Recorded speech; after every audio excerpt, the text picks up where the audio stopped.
பிள்ளையான் வந்து நீதிமன்றத்தில் முன்னிலையான பிறகு அவரை சந்தித்த ஊடகவியலாளர்கள் சில கேள்விகள் எழுப்பியிருக்கிறார். இலங்கையில் எப்படியான தாக்குதல் நடந்தது வந்து சாதாரண விடயம் தான்.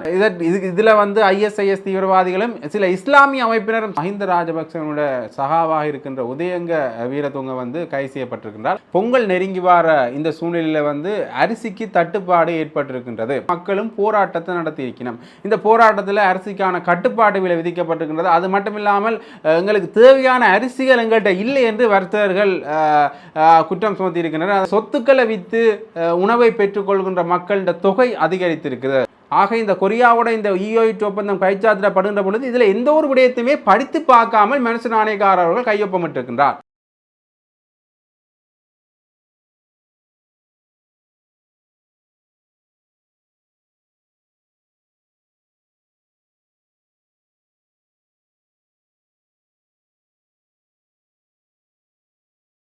மக்கள் இங்க மரணித்துக் கொண்டிருந்த பொழுது பால்சோறு உண்டவர்கள்.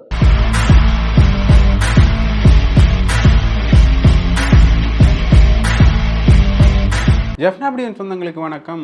நாங்கள் முன்னைய காணொலியில் சொல்லியிருப்போம், பிள்ளையானுக்கு இன்றைக்கு ஒரு வழக்கு ஒன்று இருக்குது. அவர் நீதிமன்றத்தில் முன்னிலையாக போகிறாருன்னா அந்த வகையில் பிள்ளையான் வந்து நீதிமன்றத்தில் முன்னிலையான பிறகு அவரை சந்தித்த ஊடகவியலாளர்கள் சில கேள்விகள் எழுப்பியிருக்கணும். இந்த உயிர்த்தநாறு தாக்குதல் தொடர்பாக எழுப்பியிருந்தார்கள். அதற்கு அவர் பதிலளிக்கும் பொழுது இந்த உயிர்த்தநாறு தாக்குதலுக்கும் எனக்கும் துளியளவும் சம்பந்தம் இல்லை என்று அவர் சொல்லியிருக்கிறார். அதே மாதிரி அவர் சொல்லுகின்ற பொழுது அமெரிக்காவில் கூட, அதாவது வந்து பாதுகாப்புக்கு அதிகம் செலவிடுகின்ற அமெரிக்காவில் கூட ISIS தீவிரவாதிகள் தங்களுடைய தாக்குதலை நடத்துகின்றார்கள். அப்படி இருக்க இலங்கையில் எப்படியான தாக்குதல் நடந்தது வந்து சாதாரண விடயம் தான். இலங்கையிலையும் இப்படி ஒரு தாக்குதல் நடந்தது வந்து சாதாரண விடயம் தான். அமெரிக்காவிலே எப்படி நடக்குதுன்னா இலங்கையில் நடந்தது சாதாரண விடயம் என்ற பொருள்பட அவர் காய்ச்சிருக்கிறார். அதே மாதிரி அவர் சொல்கின்ற பொழுது அசாத் மௌலானா, என்னுடன் முன்னர் இருந்த அசாத் மௌலானா கொடுத்த வாக்குமூலங்களை வைத்துக்கொண்டு தான் இவர்கள் இப்படி நாடகம் ஆடிக்கொண்டிருக்கின்றார்கள். உண்மையிலேயே இந்த அரசாங்கம் வந்து, அதாவது அந்த ஆளுங்கட்சியினர் வந்து என்மையில பழி போட பார்க்கிறார்கள் என்கின்ற பொருள்பட அவர் கழிச்சிருக்கிறார்.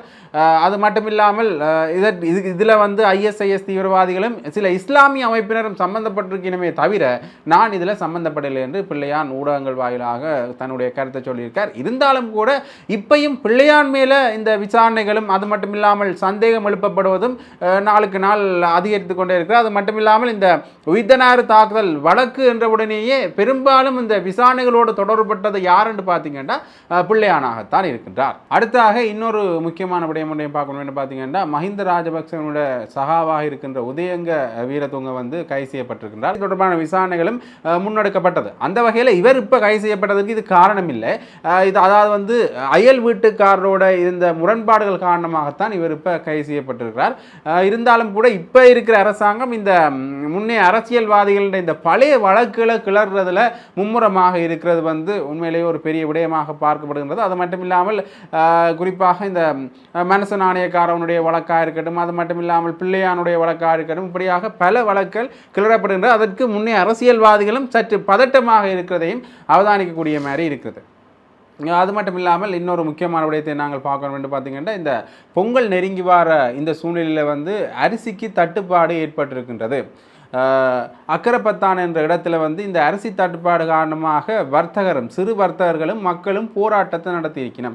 இந்த போராட்டத்தில் அரிசிக்கான கட்டுப்பாடு விலை விதிக்கப்பட்டிருக்கின்றது. அது மட்டும் இல்லாமல் எங்களுக்கு தேவையான அரிசிகள் எங்கள்கிட்ட இல்லை என்று வர்த்தகர்கள் குற்றம் சுமத்தி இருக்கின்றனர். அது மட்டும் இல்லாமல் இந்த கட்டுப்பாட்டு விலை காரணமாக எங்களுக்கு உரிய விலையில் இந்த அரிசியை விற்க முடியாமல் இருக்கு. ஏன்னா போக்குவரத்து செலவே எங்களுக்கு அதிகமாக இருக்கின்றது. இதில் இந்த லாபம் ஈட்டுவதற்குரிய எந்த ஒரு வழிவகைகளும் இல்லை என்று அவர்கள் சொல்லியிருக்கின்றார்கள். இந்த சிவப்பு பச்சை அரிசி நாட்டிலேயே இந்த பெரும்பாலும் தட்டுப்பாடாக இருக்கிற விஷயம் வந்து இந்த சிவப்பு பச்சை அரிசியாக தான் இருக்கிறது. ஆகவே இந்த சிங்களவருடைய இந்த பெரும்பாலான உணவுக்கு இந்த சிவப்பு பச்சை அரிசி இருக்கு. அதே மாதிரி இப்போ இந்த மலையக மக்கள் யாழ்ப்பாணத்தில் கூட இந்த சிவப்பு பச்சை அரிசிக்கு இப்போ தட்டுப்பாடு நிலவித்தான் வருகின்றது.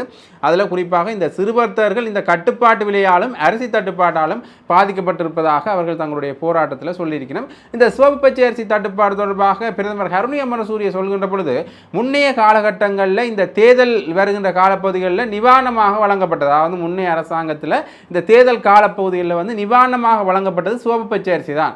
இது வந்து பயன்படுத்தாத ஆட்களுக்கு கூட இந்த சிவப்பு பச்சை அரிசி தான் வழங்கப்பட்டது. இதால தான் தேவையில்லாத இந்த சிவப்பு பச்சை அரிசிக்கான தட்டுப்பாடு வந்ததே தவிர எங்களுக்கும் இதுக்கும் எந்தவித சம்பந்தம் இல்லை என்று அவ சொல்லியிருக்கிறார். அது மட்டும் இல்லாமல் இதற்கு உரிய நடவடிக்கைகளும் எடுக்கப்படும் என்று பிரதமர் அவர்கள் கூறியிருக்கின்றார். அதே மாதிரி இந்த இலங்கையில் வந்து இந்த சொத்துக்களை விற்று உணவை பெற்றுக்கொள்கின்ற மக்களோட தொகை அதிகரித்திருக்குது. அதாவது வந்து போதிய ஊதியம் இல்லாத காரணத்தினால தங்களுடைய சொத்துக்களை விற்று அவர்கள் தங்களுடைய உணவு தேவையை பூர்த்தி செய்து கொண்டிருக்கிறார்கள் என்கின்ற தகவல் வந்திருக்கு. அது மட்டும் இல்லாமல் 32% ஆட்கள் கடன் வாங்கி தங்களுடைய உணவு தேவையை பூர்த்தி செய்து கொள்கிறார்கள் என்கின்ற தகவலும் வந்திருக்கு. இதை வந்து உணவு அடிப்படையிலான தகவல் மற்றும் செயல் அமைப்பு வந்து வெளியிட்டிருக்கிறது. உண்மையிலேயே இது வந்து அன்ரோமா அரசநாயக்கனுடைய ஆட்சி மேலே வைக்கப்படுகிற ஒரு விமர்சனமாகவும் இது முன்வைக்கப்பட்டாலும் கூட முன்னைய ஆட்சியில் இருந்த சில தவறுகளும் இங்கே வந்து ஒரு பெரிய சிக்கலாக மாறி இருக்கின்றது. முன்னைய ஆட்சியில் கூட இந்த உணவு பிரச்சனை இருந்தது. இரவு நேர உணவை உட்கொள்ளாமல் போன்ற மக்களுடைய தொகை கூட அதிகரித்து காணப்பட்டிருந்தது முன்னைய காலகட்டங்களில். அது வந்து கொரோனா பேரிடர், அது மட்டும் இல்லாமல் ஏற்கனவே இந்த பொருளாதார முறைகள் ஒழுங்காக பேணப்படாமை காரணமாக இலங்கையில் இப்படி ஒரு பிரச்சனை வந்தது. அந்த பிரச்சனை இப்போ நீடிக்கப்பட்டு கொண்டு இருக்கின்றது. அடுத்ததாக இது இவ்வாறு இருக்குது. அதாவது வந்து இந்த இலங்கையில் வந்து இவ்வாறு பொதுவான பிரச்சனைகள் பல இருக்கிற அதே நேரத்தில் இந்த E8 எனப்படுகின்றது, அதாவது வந்து E8 விசா தொடர்பாக மனுஷ நாணயக்கார மீது ஒரு குற்றச்சாட்டை முன்வைச்சிருக்கிறார் விஜித ஹேரத் அவர்கள். இவர் முன்வைக்கின்ற பொழுது இந்த கொரியாவுக்கு வேலைவாய்ப்புக்காக அனுப்புவதற்காக வேலைவாய்ப்பு அமைச்சராக மனுஷ நாணயக்காரர் இருந்த காலப்பகுதியில் இந்த E8 ஒப்பந்தம் வந்து கைச்சாத்திடப்பட்டது. ஆக இந்த கொரியாவோட இந்த E8 ஒப்பந்தம் கைச்சாத்திடப்படுகின்ற பொழுது இதில் எந்த ஒரு விடயத்தையுமே படித்து பார்க்காமல் மனுஷ நாணயக்காரர் அவர்கள் கையொப்பமிட்டிருக்கின்றார். இந்த E8 ஒப்பந்தம் வந்து இப்போ நிராகரிக்கப்பட்டிருக்கிறது. இனி வருங்காலங்களில் யாரும் இந்த ஒப்பந்த அடிப்படையில் அங்கே கொரியாவுக்கு வேலைக்கு செல்ல முடியாது என்று அவர் குறிப்பிட்டிருக்கார், இந்த E8 விசா ஒப்பந்த அடிப்படையில். அது மட்டும் இல்லாமல் இவர்களுக்கான, அதாவது இதால் பாதிக்கப்பட்டவர்களுக்கு நிவாரணங்களும் வழங்கப்படும். இதில் முக்கியமான விஷயம் அவர் என்ன சொல்கிறாருன்னு பார்த்தீங்கன்னா, இந்த ஒப்பந்தத்தில் வந்து இந்த விசா தொடர்பாக தொழிலாளர்கள் ஏதாவது ஒரு பிரச்சனை அணுக நேரிட்டால் அது தொடர்பான பணங்கள் எங்கே வேண்டணும்னா பாகிஸ்தானில் என்று குறிப்பிடப்பட்டிருக்கு. ஆகவே இது வந்து பாகிஸ்தானோட போடப்பட்ட ஒரு ஒப்பந்தம் தான். இதில் எந்த ஒரு விடயங்களையும் தீர ஆராயாமல் இந்த ஒப்பந்தத்தில் மனுஷ நாணயக்கார அவர்கள் கைச்சாத்திட்டு இருக்கிறார் என்று விஜித ஹேரத் அவர்கள் தன்னுடைய குற்றச்சாட்டை முன்வைச்சிருக்கிறார். ஏற்கனவே மனுஷ நாணயக்காரவுக்கு இந்த ரஷ்யாவுக்கு சட்டவிரோதமாக இராணுவத்துக்கு ஆட்களை அனுப்புவது தொடர்பாகவும் ஒரு குற்றச்சாட்டு முன்வைக்கப்பட்டு கொண்டிருக்கிறது. ஆகவே மனுஷ நாணயக்காரர் இந்த குற்றச்சாட்டுகளுக்கு என்ன பதிலை வழங்க போகிறார் என்றதையும் நாங்கள் பொறுத்திருந்தான் பார்க்கணும். உண்மையிலேயே இது ஒரு பெரிய பேசுபொருளான விஷயமாக இருக்கின்றது. ஏன்னா முன்னைய காலகட்டங்களில் வெளிநாட்டு வேலைவாய்ப்பு அமைச்சராக மனுஷ நாணயக்காரர் இருந்தபோது பல ஊழல்களில், அது மட்டும் இல்லாமல் பல சட்டவிரோத செயற்பாடுகளில் ஈடுபட்டார் என்கின்ற குற்றச்சாட்டுகள் அவர் மேலே சுமத்தப்பட்ட வண்ணமே இருக்கின்றது. அடுத்ததாக தென்னிலங்கை அரசியல் பரப்பு இப்படி இருக்கிற சூழ்நிலையில் வந்து இந்த தமிழரசு கட்சிக்குள்ளே இருக்கிற பிளவு வந்து ஒரு பெரிய பேசுபொருளாக மாறி இருக்கின்றது. அதில் குறிப்பாக சிவமோகன் அவர்கள் சுமந்திரன் அவர்கள் மேலே ஒரு குற்றச்சாட்டை முன்வைச்சிருக்கின்றார். அதாவது வந்து இந்த பிரச்சனைகள் நடக்கின்ற போது, அதாவது 2009 காலப்பகுதியில் வந்து இவர் வந்து யாழ்ப்பாணத்திலே இல்லை, இவர் கொழும்புல இருந்து சிங்களவர்களோட பாச்சோறு சாப்பிட்டு கொண்டிருந்தவர் தான் சுமந்திரன். அவர் வந்து இப்போ கட்சிகளில் வந்து ஆதிக்கம் செலுத்த பார்க்கின்றார். இது ஒரு தவறான முறை என்று அவர் சொல்லியிருக்கிறார். முள்ளிவாய்க்காலில் வந்து இந்த பிரச்சனை நடந்து கொண்டிருக்கின்ற பொழுது கூட, செல்கள் விழுந்து கொண்டிருக்கின்ற பொழுது கூட நாங்கள் வைத்தியத்தை பார்த்த நாங்கள் எங்கள் மக்கள் மேலே இருந்த ஒரு அன்பு காரணமாக இந்த வைத்தியத்துறையில் இந்த பிரச்சனையின் மூலம் கூட நாங்கள் நீடித்து மக்களுக்கான இந்த வைத்திய சேவைகளை வழங்கி கொண்டே இருந்தாங்க. ஆனால் இப்போ வந்துட்டு சுமந்திரன் அவர்கள் இப்படி செஞ்சு கொண்டிருக்கிறார் என்று சுமந்திரன் மேலே ஒரு குற்றச்சாட்டை முன்வைச்சு ஒரு ஊடக சந்திப்பு ஒன்றை நிகழ்த்தியிருந்தவர். அந்த ஊடக சந்திப்பை நான் இதோடு நினைக்கிறேன், பார்த்துக்கணும். ஒரு கட்சியின் ஜாப்பு தான் கட்சியின் முதுகெலும்பு. அந்த கட்சியின் கொள்கைகள் அந்த கட்சி பயணிக்கும் வழித்தடம். ஒரு கட்சியை நிர்மூலமாக்க வேண்டுமானால் அதன் ஜாப்பை மீறி அதை உடைத்தெறிந்து செயல்படுவதால் அந்த கட்சியை முடக்கிவிடும். இன்று எங்களுக்குள்ள சந்தேகம் அதுதான்.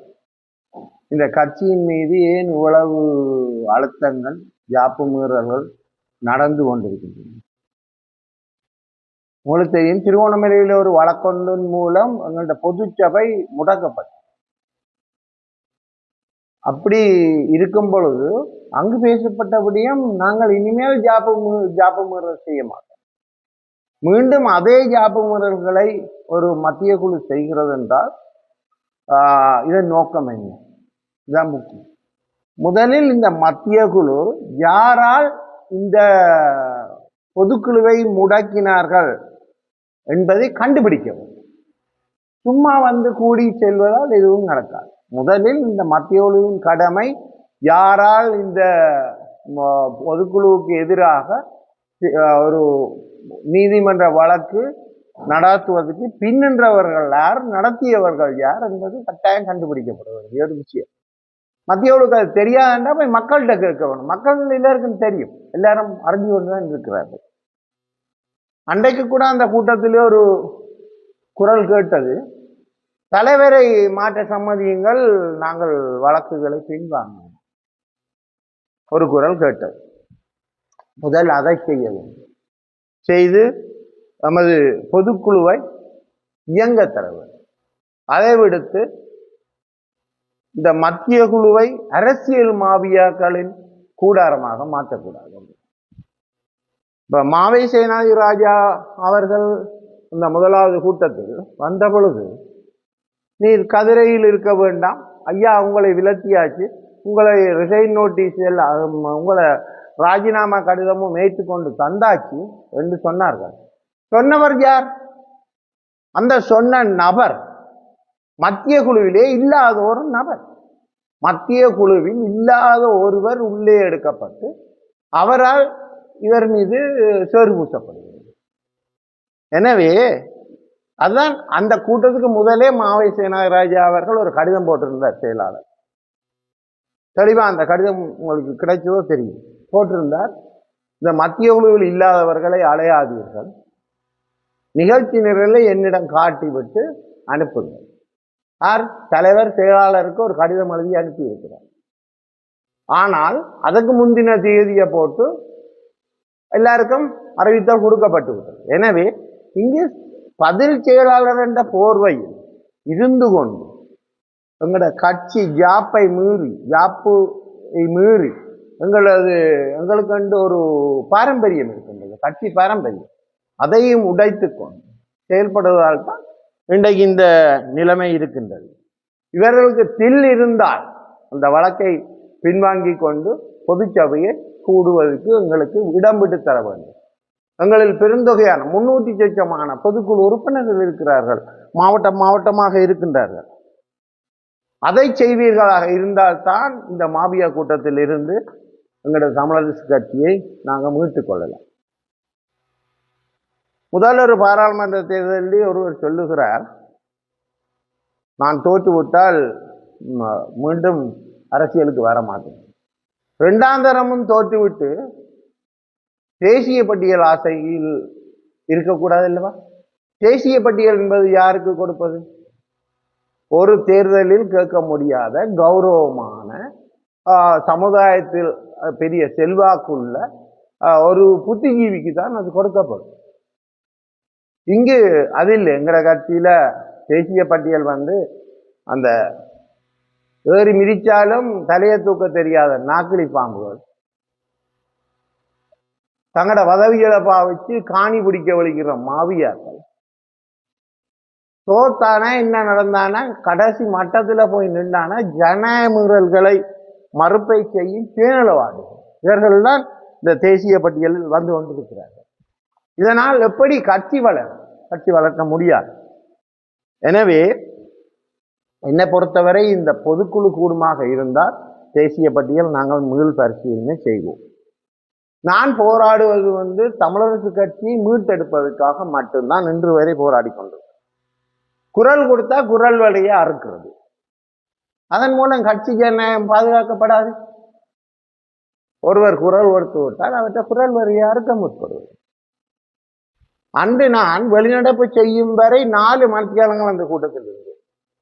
அந்த 4 மணித்தியாலங்களும் எனக்கு எதிரான குற்றங்களை சொல்ல திராணியற்றவர்கள் எல்லாம் நான் போனா பிறகு எனக்கு எதிரான குற்றங்களை கொண்டு வந்து நிறைவேற்றுகிறார்கள். மத்திய குழுவிலிருந்து என்னை இடைநிறுத்தியதாக அறிவித்தல் வந்தது. மத்திய குழுவுக்கு மத்திய குழு உறுப்பினர்களை நீக்கும் அதிகாரம் இல்லை. இந்த விதி 7(e) சொல்லப்படுகிறது தெளிவாக. தக்க காரணத்துக்காக கட்சியின் எந்த அலுவலர் மீதும் மத்திய செயற்குழு உறுப்பினர் மீதும் ஒழுங்கு நடவடிக்கை எடுத்து பதவி நீக்க செய்யவும் வெளியேற்றவும் பொது சபைக்கு அதிகாரம் உள்ளது. பொது சபையை கூட விடுங்க, தவறு இருந்தால் நாங்களாக விலகிக்கொள்ளும். அதை விடுத்து இந்த ஜனநாயக மீறல்களை தங்களுடைய ஜாப்பை மீறி செய்ய முற்படக்கூடாது. அன்று சொன்னார்கள், எனக்கு நீக்கப்பட்டு விட்டேன். உலகம் முழுக்க பிரச்சாரம் செய்தார். நான் இதுவரை ஒன்றும் கதைக்கவில்லை. 9/1 ஒரு கடிதம் ஒன்று பதில் செயலாளருக்கு நான் போட்டிருந்தேன். அதை நான் தெளிவாக குறிப்பிட்டும் இருந்தேன். இந்த ஜாப்பின் பிரகாரம் ஒருவருக்கு எதிராக ஒழுக்காற்று நடவடிக்கை எடுப்பது பொதுச்சபையே அதிகாரம் கொண்ட அமைப்பு என்ற காரணத்தினாலும் பொதுச்சபையானது தமிழரசு கட்சிக்கு விரோதமான விஷம சக்தியால் வழக்கு தாக்கல் செய்யப்பட்டு முடக்கப்பட்டிருப்பதாலும் நீங்கள் சொன்ன இந்த செய்திகள் உண்மையாக இருப்பதற்கு வாய்ப்பில்லை. எது எவ்வாறாயினும் இந்த மத்திய குழு என்ன இடைநிறுத்த அதிகாரம் இல்லை. எனவே கடிதம் கிடைத்து 72 மணித்தியாலத்துக்குள் குறித்த செய்தியின் உண்மைத்தன்மை தொடர்பாக எனக்கு உத்தியோகபூர்வமாக தெரியப்படுத்துமாறு நான் ஒரு ஸ்பீட் போஸ்டில் ஒரு கடிதம் வந்து ஏற்கனவே அனுப்பிவிட்டேன். அதன் கொப்பி பிரதிகள் தலைவர் இலங்கை தமிழரசு கட்சி மாவேசோ சேனாதிராஜாவுக்கும் பதில் தலைவர் CVK சிவஞானம் அவர்களுக்கும் சிவஞான ஸ்ரீதரன் தெரிவிக்கப்பட்ட புதிய தலைவருக்கும் அனுப்பியிருக்கேன். என்னை பொறுத்தவரை வாய்ச்சவடால்களால் கட்சியின் பதவிகளை பறிக்க முடியாது. அதற்கான ஒரு ஒழுங்குமுறை உண்டு. அந்த ஒழுங்குமுறையில் அவற்றை செய்ய வேண்டும். ஜாப்பின் அடிப்படை இந்த கொழும்பான்களில் இருந்து வரும் கூக்குரல்கள் அதுக்கு பயந்தவன் நான் அல்ல. பிள்ளைகளை சிங்களவர்களுக்கு கொடுத்துவிட்டு சிங்கள தேசத்துடன் சமரசம் பேசி சமரசம் உலாவுவர்களை நாங்கள் இந்த மக்கள் ஏற்றுக்கொள்ளவில்லை. அதற்காகவா இந்த மண்ணில் 50,000க்கு மேற்பட்ட போராளிகள் மரணித்தார்கள்? தமிழர்களின் ஆயுத போராட்டத்தின் உச்ச எல்லையாக தமிழகத்தை நிர்ணயித்தார்கள்.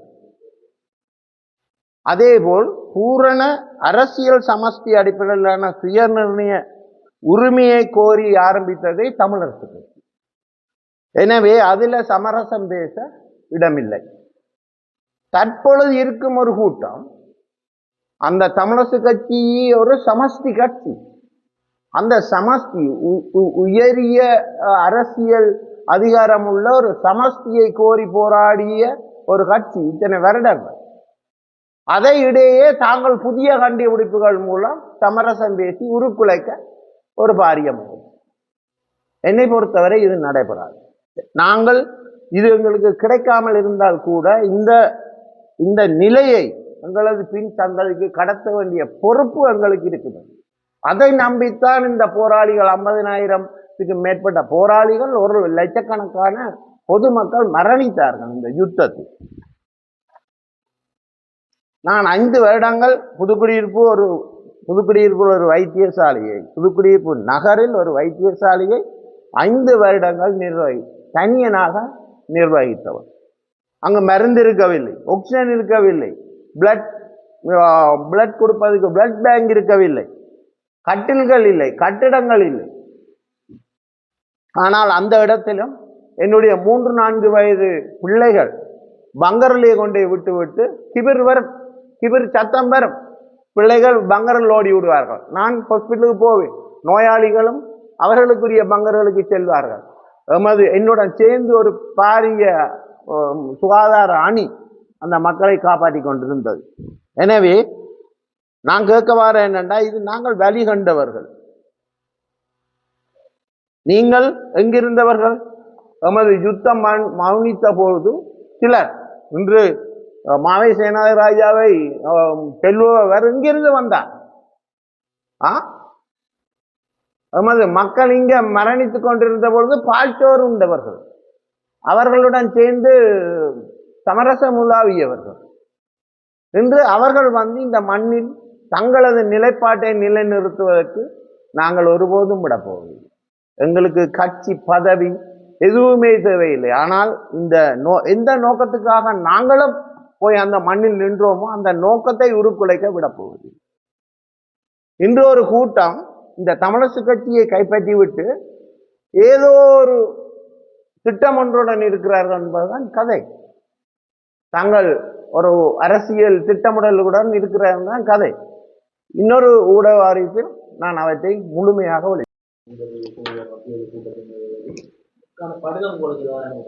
கடிதம் இதுவரை வரவில்லை. அதான் அங்க உள்ள விஷயம் என்னென்றா, ஒரு விடயத்தை தீர்மானித்தால் கட்சியின் நிர்வாகிகளுக்கு உடனடியாக அந்த கடிதத்தை அனுப்புவதற்கு திராணி இருக்க வேண்டும். மாவை சேனாதி ராஜா இவர்களுக்கு ராஜினாமா செய்வதென்று சொல்லவே இல்லை. தங்களுக்கு தேவை என்றால் அந்த கடிதத்தை அனுப்பியிருக்கிறார்கள். அதுவும் எப்பொழுது தங்களது தேசிய பட்டியல் எல்லாத்தையும் வேண்டிவிட்டு, தேசிய பட்டியல் குழம்பி விடக்கூடாது என்பதற்காக அதுவரை பொறுத்திருந்து அவரை கூட்டிக் கொண்டு மேசையில் இருத்தி தலைவராக, அதுக்கு முன்னாலே ராஜினாமா எல்லாம் வந்துட்டு என்று சொன்னார்கள், அவர்கள் சொன்னார்கள். ஆனால் என்னை பொறுத்தவரை ராஜினாமா செய்யவில்லை என்றது அவரும் எழுதியிருக்கின்றார். அவர் எழுதியது சிவஞான ஸ்ரீதரன் அவர்களுக்கு. நான் ராஜினாமா செய்ய எண்ணியுள்ளேன், தயவு செய்து வாருங்கள், வந்து இந்த பொறுப்பை நீங்கள் ஏற்றுக்கொள்ளுங்கள். அப்படித்தான் எழுதப்பட்டிருக்கிறது கடிதத்தில். அப்ப அதன் அர்த்தம் என்ன? நீங்கள் வந்தால் நான் உங்களிடம் தந்து விட்டு நான் விலகி கொள்வேன். கௌரவமாக அந்த கடிதம் எழுதப்பட்டிருக்கின்றது. இன்று ஒரு போராளி மாவே சேனாதி ராஜாவை நீங்கள் ஒரு பதவி விரும்பியாக பார்க்க முடியாது. ஆரம்ப காலத்தில் இருந்து அடிபட்டு ஜெயிலில் இருந்து வந்த ஒரு தலைவர், அதை நீங்கள் அசிங்கப்படுத்தி வெளியில் அனுப்ப முடியுமா? செய்த முறை பிழை. சரி, என்னை நீக்குவதாக சொன்ன கடிதமும் கிடைக்கவில்லை. கிடைத்தால் எனக்கு என்ன செய்ய வேண்டும் என்பதற்கான ஒழுங்குபடுத்தல் என்ன உள்ளது.